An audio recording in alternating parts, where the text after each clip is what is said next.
This episode was found wandering the halls of BBC Broadcasting House late at night. All it would say is, "Appointment with fear, my friends. Appointment with fear." Listen to it. This is PseudoPod, made entirely by humans and intended for humans, because Rocco's basilisk isn't something to be worshipped, more a cool aunt to hang out with. PseudoPod, episode 1031 for May 29, 2026. Her Skin by Maegan Langer. Narrated by Jonathan Danz. Hosted by Graeme Dunlop. Audio by Graeme Dunlop. Greetings, fellow Pseudopodians. Welcome back to the Tower Which Screams. I'm your host, Graeme Dunlop. Today's story is Her Skin by Maegan Langer. It first appeared in the anthology They Walk Among Us, a collection of Utah horror, 42 books, April 2020, and we offer a content warning for intimate partner abuse/control. Maegan Langer is an author and screenwriter based in northern Utah. She's been a horror fan since she was 7 years old, when her mum let her stay up late one night to watch Alien on TV. Her stories have appeared in anthologies from Wordfire Press and Timberghost Press. She earned an MFA in creative writing from Western Colorado University and lives in the foothills with too many pets named after her favourite film and TV characters, along with an ever-growing to-be-read pile that she'll never finish, but nevertheless she persists. Read more about Maegan and her work at www.maeganwrites.com. That's Maegan, M-A-E-G-A-N. Follow her on X at The Awkward Lamb. Your narrator is Jonathan Danz. Jonathan is a writer in the Blue Ridge of Virginia. He lives with his wife, child, and cat, all of whom are artists in their own right. He attended Viable Paradise, narrates for various science fiction, fantasy, and horror podcasts, and co-hosted the now dormant Creative Double Shot podcast along with his wife, Ginger Danz. He likes reading, riding bikes, drinking beer, and messing with old typewriters. And now, pack your gear. We're going fishing for the truth.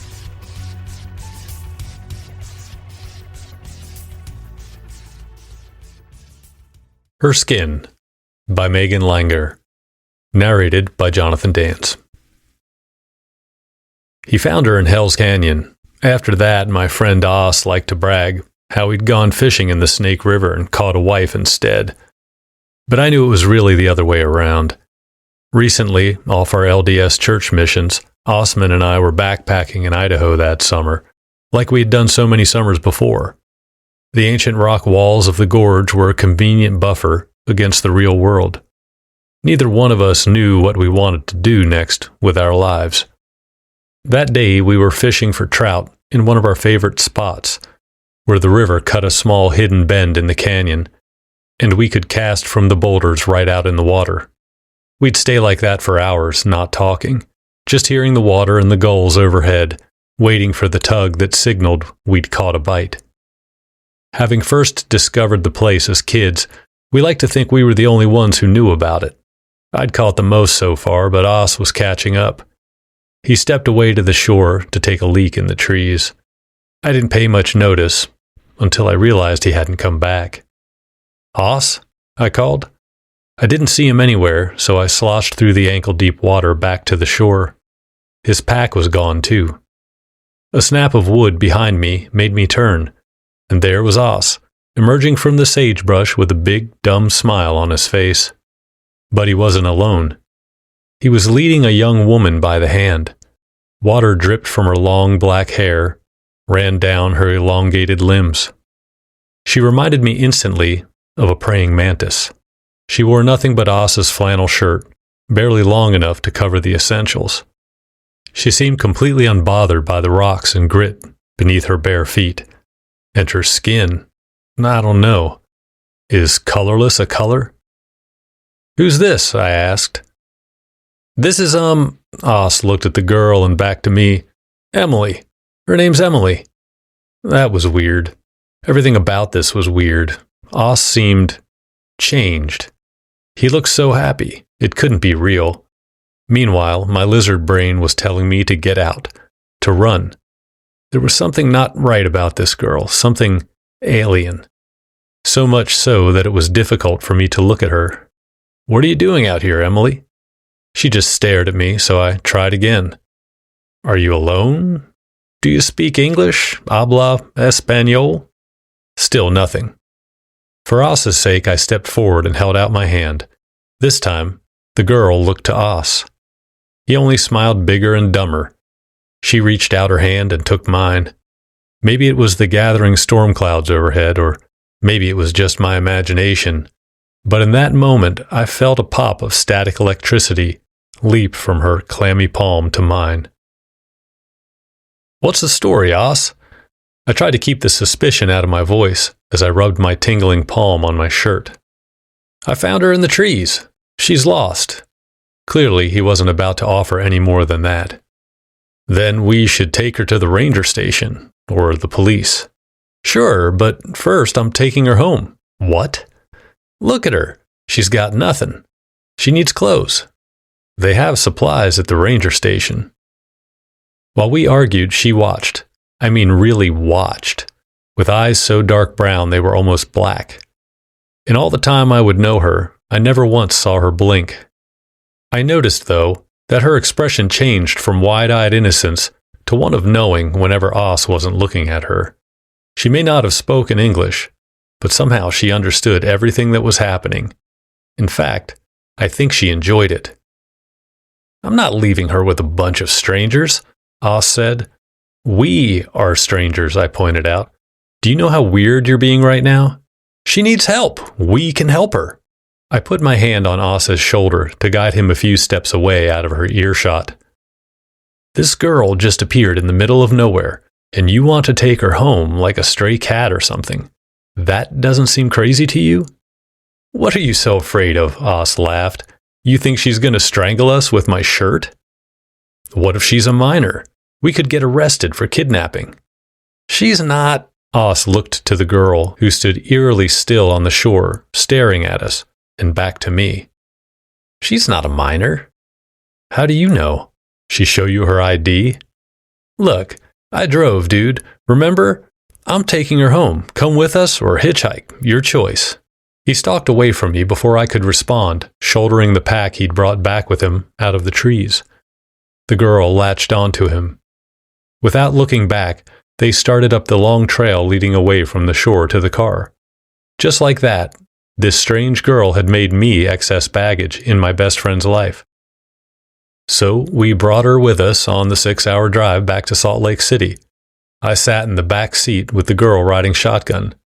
Not only because Os asked me to, but because it was easier to keep an eye on her that way. On both of them.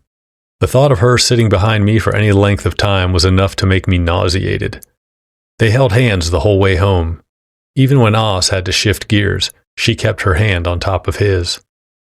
Within a week, they were married. Os gave his bewildered family barely enough notice to travel in from California for the wedding. I spent that time scouring local police bulletins and news stories for any signs of a missing girl, or even an escaped psychiatric patient. Nothing. It was like she appeared straight from the ether. I still tried my best to talk him out of it, to wait a few months at least. But Os was adamant. For a while, things seemed to work well enough. She galvanized him to move forward with his life. He got a part-time job, went back to the University of Utah, and they moved into an old house with a porch and a flower bed, and Red Butte Creek a stone's throw away out back. The local congregation accepted Os's new wife with almost terminal politeness. Any talk of her getting baptized, however, was oddly shut down by Os. It seemed like whenever I went to the house to see Os, she was upstairs taking a bath. We could hear her splashing through the ceiling. "I swear she spends more time in there than she does with me," he joked. And then, Barely a year after the wedding, the baby was born. I arrived with a bouquet of flowers just as an ashen-faced midwife rushed out the front door to her car. Meanwhile, Os waited for me on the porch, practically vibrating with happiness. "It's a girl," he announced in a manic stage whisper. "Come and see." I followed him to the upstairs bedroom, where his wife sat swaddled in the dark in the middle of their bed, gently rocking back and forth. She shrunk away from the light when Os switched on a bedside lamp. Her damp hair was plastered against her forehead, snaking down her neck in long, black tendrils. She clutched a bundle of gray towels close to her face, oblivious to everything else. An odd humming emanated from her throat. It was the only sound I'd ever heard her make. Os perched himself on the edge of the mattress and beckoned me to come inside. Stepping into that room was the last thing I wanted to do. I remembered my sister the day my nephew was born, exhausted but radiant in her hospital bed, surrounded by bright flowers from well-wishers. This was different. The air beyond the threshold was dense and humid, with a stench equal parts rotten and metallic. Os was still looking at me. I entered, holding the bouquet up to my face as a shield against more than just the smell. For Os's sake, I made myself lean forward to peer at the tiny face peeking out of the soiled towels. It was clear right away why they'd chosen to have a home birth, with only a single unlucky midwife for help. The baby took exclusively after her mother. Strange, dark eyes, same translucent skin, and a full set of sharp little teeth. I swallowed, unable to speak. "Do you want to hold her?" I didn't have the heart to tell him no. I did not want to touch his weird, new baby, but I didn't have to. The moment Os reached for her, his wife hissed and twisted away. The humming deepened into a growl. Os didn't recoil so much as snap away from the bed. His movements in that moment were weirdly robotic, not his own. It was like he'd been pushed away by some unseen force. The bedside lamp flickered and died. I backed into the dresser against the wall, remembering the spark of electricity that passed between us the first time I met Os's wife. The flowers fell onto the carpet as I fled. After that, the color began to come into Os's wife, if you can call it that. It started in her cheeks and quickly spread, a sort of ash gray, but still an improvement over the pallid quality of before. On the other hand, Os seemed to fade a little each time I saw him. I took it upon myself to check on him regularly. I never liked the idea of him living alone with her in that house, sleeping next to her every night. Now there were two of them, and Os was outnumbered. She could do anything to him, and no one would know until it was too late. One day, I was over for dinner. Os was in the kitchen cooking stir-fry. I passed their bedroom on my way back from the bathroom and noticed the door was open a crack. That same unsettling hum was coming from inside. A prickle crept up the back of my neck. I couldn't help myself. I peeked. She had the baby on the bed, dripping something dark and thick into its mouth with her hand. I blinked, uncomprehending. What was I looking at? All at once, the grisly panorama crashed over me with merciless clarity. Os's wife held a small, decapitated animal upside down in her hand. A rodent. I recognized it by the thin, limp tail hanging over her thumb. She was feeding her infant its blood, carefully squeezing little drops at a time, so as not to choke it. Then she saw me. The look she gave, not embarrassed or ashamed, but murderous. I had intruded on something I wasn't supposed to see. The bedside lamp sputtered with an electric hiss. She glanced down at my hand. I felt compelled to pull the door shut, turn around, and march back to the kitchen. I collapsed into a chair, staring at Os's stir-fry. He knew something was wrong, but I couldn't find the words to tell him.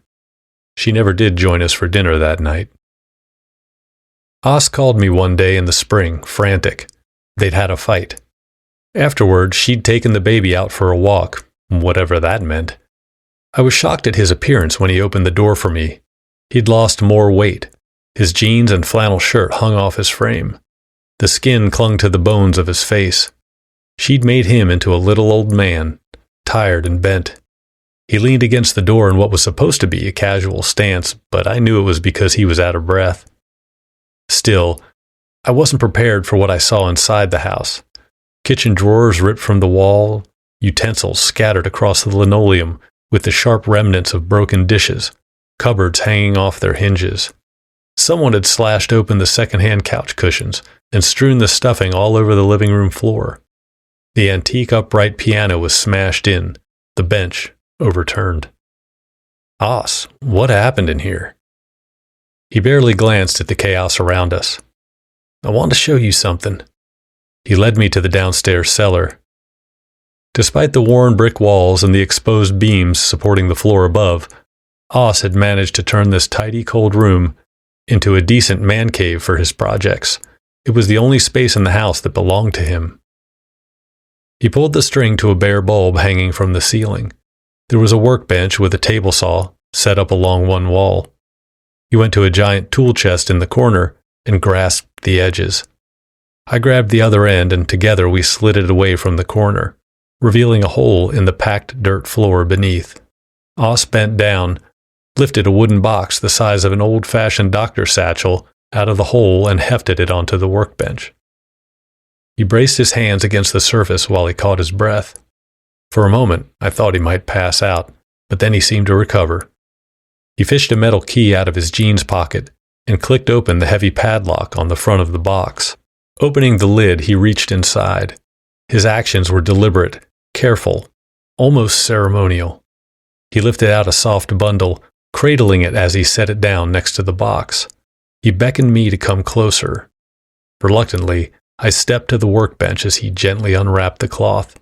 Inside was a dark sheet of something. "What is that?" I asked. Os picked it up, unfolding it accordion style to its full length. He held it draped across his arms so the ends spilled down his sides, about 5 feet in all. I could tell it had some weight to it, more substantial than cloth, but less so than leather. He moved it back and forth, and it shimmered like a black rainbow even in the anemic light of the bulb, iridescent blues, greens, and purples. He picked up a regular plastic spray bottle and used it to wet the surface. Then he polished the sheet with a cotton rag. "Can't let it dry out," he said. "Os," I persisted, "what is that thing?" He looked up at me then, his eyes bright and hopeful behind the glasses perched on his skeletal face. "Her skin," he told me, as though it were obvious. He held it out to me. "You can touch it if you want." I shook my head, backing away. He took a step closer. "It's okay, I don't mind." I threw up my hands, feeling the dry air between us crackle. Static electricity bit at my fingertips, made my hair stand on end. The same awful power Osman's wife held over him also manifested in this thing he kept hidden, like some bizarre trophy. "Get it away from me!" His expression collapsed, hurt. He laid the sheet onto the workbench. "I found it that day, by the river. I have to keep it safe." "Why?" He blinked. He was having difficulty with an answer, which only worried me more. "Because if I don't, she'll leave. She'll take my little girl and I'll never see them again." "Was she looking for it?" Os just shrugged, as though the aftermath right above our heads was no more sinister than the mess left by a child's birthday party. I tried not to betray my growing desperation. "Hey, Os, why don't you come stay with me for a while?" He actually laughed. "And leave my family? Come on. Just for a few days, until this blows over." He continued casually as though I hadn't spoken, brushing the edge of the sheet with his fingers. "You know, I never see her feed the baby, but she must be, right?" I swallowed the bile rising in my throat. The light bulb began to buzz. Os's head snapped up, eyes wide. In an instant, his expression flashed to panic. "She's home!" His hand shook as he rushed to wrap up the dark sheet and return it to the box. "You can't tell her about this." I heard the front door open and close upstairs. Os stumbled to the corner, lowering the box back into the earth. Something glinted on the surface of the workbench. The key. While Oss's back was turned, I stuffed it into my jacket pocket. I followed him to the corner where I helped him shove the tool chest back over the hole. Oss gripped my arms. "Promise me you won't say anything. Please, she can never find out where it is." The pleading in his voice scared me. This woman had turned my childhood friend, who'd once hiked through the Andes just to volunteer at a remote orphanage for 3 months, who never batted an eye at skydiving or free rock climbing, into a paranoid shell. I hated her for it. "Okay, buddy, I promise." I watched him relax. He released his death grip on my arms. "I know, I'm sorry, you're a good friend. Come home with me, Oss, just for tonight. You're not safe here." "Nah," he smiled, all nonchalance again. "We'll be fine. We'll work it out." She was waiting at the top of the stairs with the child. By that time, she was walking and never left her mother's side. I paused in the stairwell. They just stared down at me, unblinking. I nodded politely and continued to the front door, feeling both of them watch me, like those creepy hologram Halloween decorations, with the eyes that follow you wherever you go. The goosebumps erupted on my skin the moment I stepped onto the porch. Driving home, I couldn't help wondering, would it be such a bad thing if she left with her unnatural baby, and Oss never had to see them again? If he wasn't going to leave that house, maybe she should. My Scottish grandmother told us stories about selkies, seals who turned into beautiful women once they stepped onto land and shed their seal skins. The best way to catch one was to hide her skin. She couldn't return to the ocean without it. A selkie could live for years on land, but once she found her skin, she'd run back to the water where she belonged. Seals were graceful, charming, even cute. Oss's wife was none of those things. Last I checked, there were no wild seals in the Snake River. No, she was something else. I thought of the dark, unsettling beauty of the skin Oss had shown me and realized what each of those different colors represented. Scales. Oss was still a young guy. He could move on, remarry when the time was right. Most importantly, he would be safe from her. The next morning, I knocked on Oss's door. He was at work, as I'd hoped, but she was home. The door cracked open, and one of her giant black eyes peeked out to evaluate me. I held up the key. "The cellar," I said, "under the tool chest." The eye flicked down to the key, then a gray hand snaked out, snatched it from my fingers, and slammed the door in my face. That night, I dreamed about her feeding the baby, but in my dream, the tiny decapitated animal in her hand was Oss. I bolted awake, cold dread pouring out of me like sweat. I never should have left him there. I should have made him leave with me. It was still dark outside, but I flew out of bed and raced back to Oss's place. The house was black when I arrived, immune to the street lamp's soft bubbles of light. I screeched to a stop at the curb and pounded on the front door for what felt like several minutes, but there was no answer. The only sound was the water flowing over the rocks in the creek behind the house. I backed up onto the grass and shouted Oss's name at his bedroom window, but still the house stayed dark. I returned to the front door and kicked at it until it broke.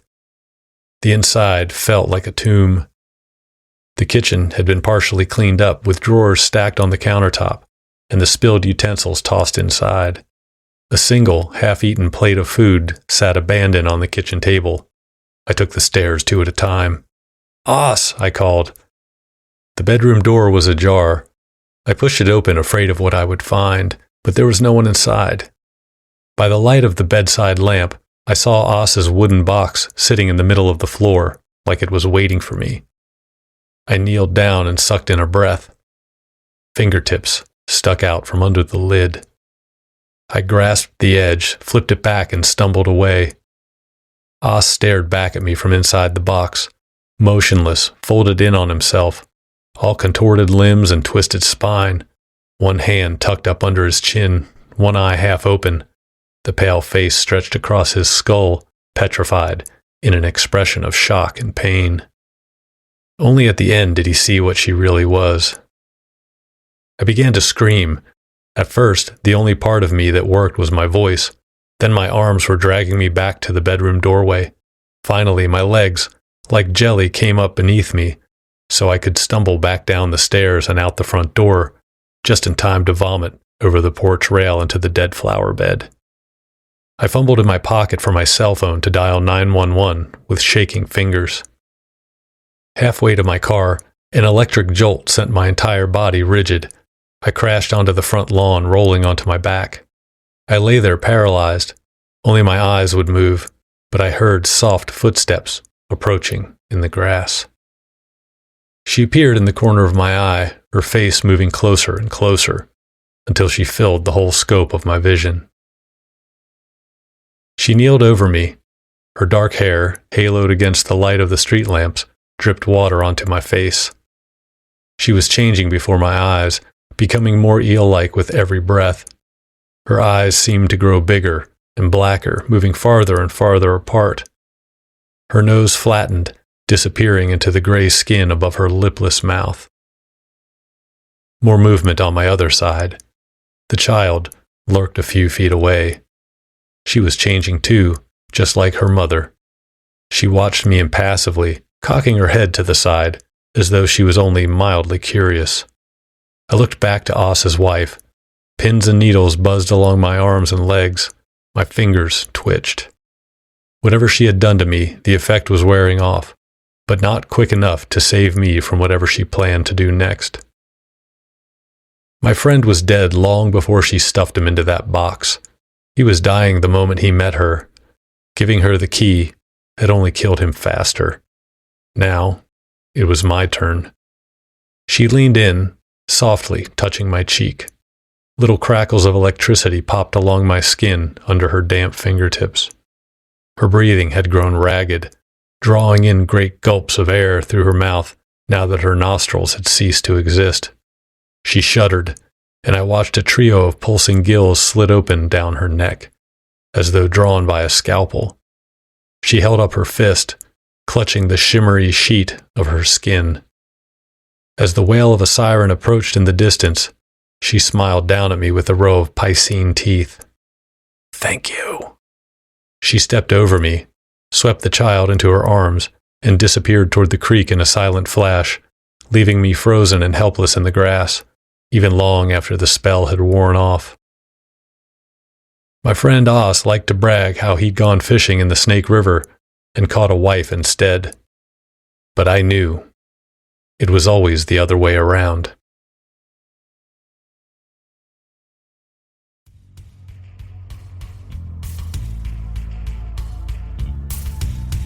I think the rather unpleasant truth we fished up is, be careful what you catch.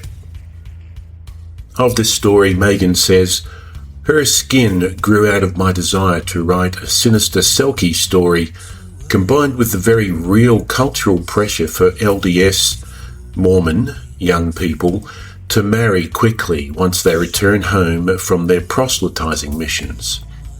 A lot of my work also features platonic love stories, and the changing dynamics of the close friendship between the narrator and Os was a tragic love story in itself.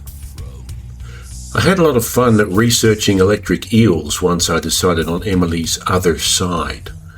Nature's real-life special effects are indeed stranger than fiction. Electric eels can control their prey's movements or even paralyze them by sending an electric pulse through water, a skill Emily uses to great effect against the narrator and Os. A link to an article about electric eels is in the show notes. Do you have thoughts on Her Skin by Maegan Langer? If you're a Patreon subscriber, head over to our Discord channel and tell us. To the subject of subscribing and support, we're a non-profit, part of the Escape Artists Foundation, which has been a leader in our industry for 20 years, pioneering submission-based short speculative fiction podcasting. PseudoPod itself is 20 years old this year, and we've got some great things coming up in a few months to mark the occasion. So listen to this space. A quick note on the subject of submissions. We're currently open for our annual Anthologies and Collections call. This is for reprints from books published or due to be published in 2026 specifically. Do you have an anthology or collection out this year or know someone who does? Please encourage them to submit. Now back to support. To make sure we can keep bringing you the best in horror short fiction and continue paying our authors, narrators and crew, you may have noticed we've introduced brief paid advertisements at the beginning and end of our episodes. But, good news! Patreon subscribers can get ad-free versions, so if you can, please go to PseudoPod.org and sign up. The $7 level will get you the ad-free access, as well, of course, as access to our Discord channel, and you'll be able to download stories all the way back to day one in your podcatcher to listen to at your leisure. One-off donations really help, and we really appreciate them. But regular donations do make all the difference to us.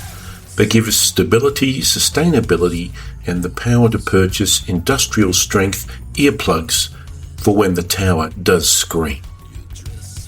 If you can't afford to support us financially, and believe me, we understand, please consider leaving reviews or generally talking about us on social media. We'd particularly love to see you on Blue Sky. Find us at PseudoPod.org. You can also support us by buying things from the Escape Artists Void merch store. The link is in various places, including our latest social media posts. PseudoPod is part of the Escape Artists Foundation, a 501c3 non-profit, and this episode is distributed under the Creative Commons Attribution Non-Commercial No Derivatives 4.0 International License. Download and listen to the episode on any device you like, but don't change it or sell it. Theme music is by permission of Antis Manga. And finally, PseudoPod and Bertrand Russell know love is a slippery eel that bites like hell. See you next time, folks. Be safe, be well, be kind.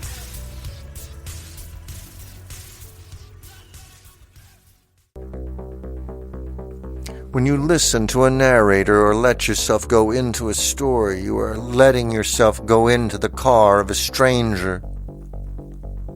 You are getting into the car of a stranger. You are walking in the front door of someone you do not know. It's a pseudopod. It's a big foot. It's all about podcasts these days.